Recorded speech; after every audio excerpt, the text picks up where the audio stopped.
Connect CoSchedule to your favorite apps with Zapier.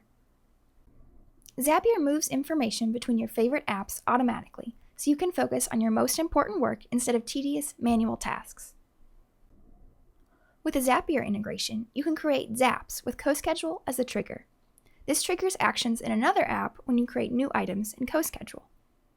When you create a project, task, social message, marketing campaign, or event in CoSchedule, Zapier can instantly share that information with another app. Set up the process once so you can devote brainpower to more complex tasks. You can also execute actions in CoSchedule based on triggers from other apps. After defining your trigger, choose the action you want to happen in CoSchedule. Next, put your new item in context by adding variables. Save time by customizing dynamic options such as titles, due dates, project types, labels, owners, tags, and more. Once your Zap is live, Zapier will automatically complete the workflow whenever the trigger occurs. New items will appear on your CoSchedule calendar like magic.